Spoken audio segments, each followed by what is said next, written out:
A little Comic-Con action. We're heading right into the thick of things. It's going to be dope. Check it out. What is Gorillawire TV? It's movies, music, comics, technology, games, relationships, taboo, paranormal, lifestyle, conspiracy theories, pop culture, humor, obscure. It's people sharing their thoughts, their insight, their opinions, and their voice. Hey guys, Gorillawire fans, Jenny over at the Comic-Con. I'm here with Rob Reger, the creator of Emily Strange, who is, it's a pop culture phenomenon really, what you've created, which you created in 1991. What was the inspiration for this lovely little gothic femme fatale? At first it was a skateboard design. It's for skateboards, and I was doing t-shirts at the time, and it really kind of fit in my line of abnormal, strange things I was doing, and it just became a staple for a few years, and eventually the t-shirts kind of started to form a story, and we put that story into a book, and the book turned into more merchandise, and here we are today. Blew it from there, yeah. I mean, you just have this ridiculously crazy fan base of like young women and young men too, and it kind of gives a lot of people a lot of hope that they're allowed to be a little weird. Yes.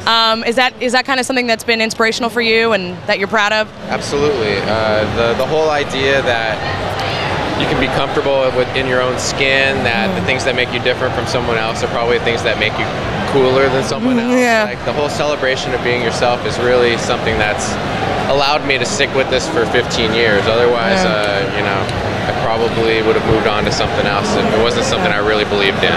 Do you have anything else besides your Emily Strange line that you're focusing on? We do. We have a couple other lines. However, we are really just focusing on Emily at the moment. Right. We have a character called Oopsie Daisy. We developed a line called Young Pop several years back. Cool. But we're really focusing on Emily at the moment. There's new stuff to be coming out soon. Yeah, I know. I heard there's a film coming out. How's that going? Possibly, maybe? What? There'll be a film coming out. We're working out the final details of the deal right now. We got Mike Richardson from Dark Horse as our producer on it. He's the master of taking comic books into movies. So cool. He's with us on that. How closely do you work with Buzz Parker, who does the graphics? Do you guys talk about storylines, or you kind of leave that stuff up to him? Oh no, me and Buzz talk every day. Yeah. Buzz primarily draws stuff for the comic book. He helps out with me and him kind of split illustration on the graphic novels from Chronicle and HarperCollins. Okay.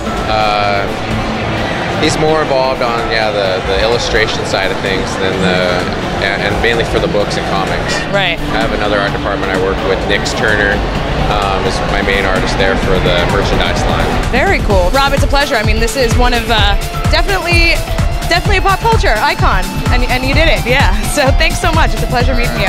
Have a great one.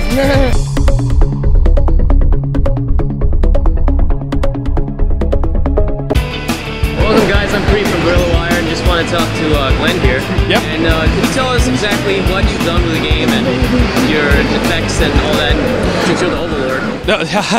No, my name is Glenn Gamble. I'm senior effects artist / environmental artist on the game.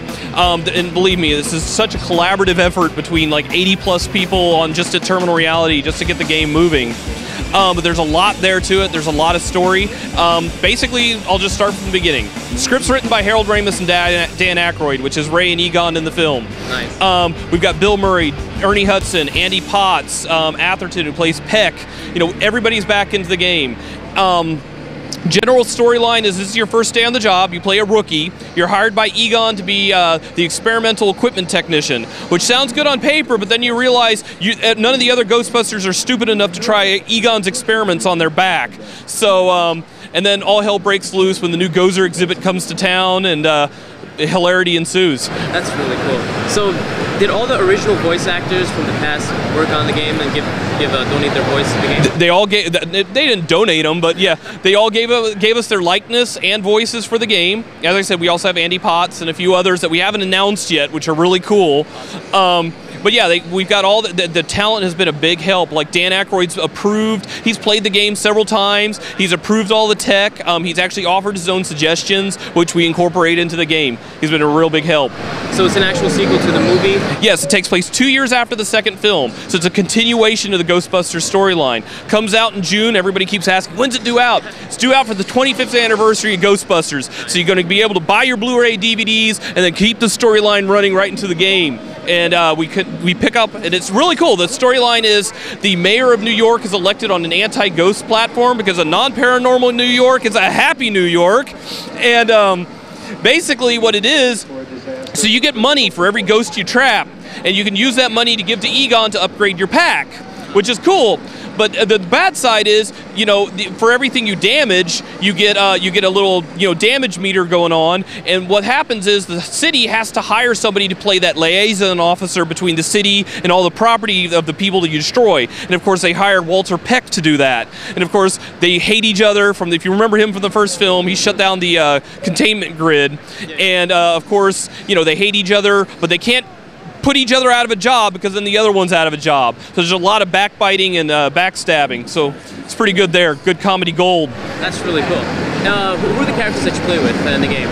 You play a rookie, which is an everyman. As I said, you don't play any of the Ghostbusters. You're the outsider looking in. But they really do a good job based on the levels to bring you into the game to make you feel it's part of the experience. Because, I mean, that was a tough decision to make. You know, who does the player play? Does it Bill Murray? But, you know, I can't play Bill Murray the way Bill Murray plays. You can't play Bill Murray the way. And once we came up with the idea of an outsider, everything just fell into place and became that much more of an engrossing experience. Really cool. Because our big goal has been trying to draw the player in to make them feel like a real Ghostbuster. So, and we do some crazy stuff with tech. We have physics, incredible physics engine in our game. To give you an idea of the level of physics, we have every book in the library can be shot off the shelf and pulled around the environment if you want to be that deviant. Wow, so it's actually all fully rendered. That's all fully rendered physics. We're expecting it when? It's going to come out in June, 25th anniversary, with same times the DVDs and everything else come out.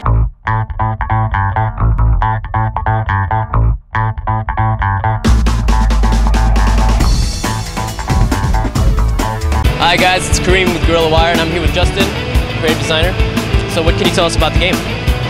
Basically, this is a brand new campaign. We were taking off of the success off of the original Butcher Bay campaign that everybody loves so much, and we're ready to present this new product, this new Riddick adventure to the public. What can you tell us about the story of the game?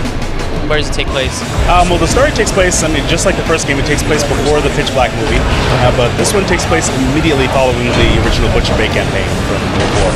So does Vin Diesel provide his voice acting work again? Oh yeah, Vin is heavily involved in all aspects of this project. Especially he did all the voice acting.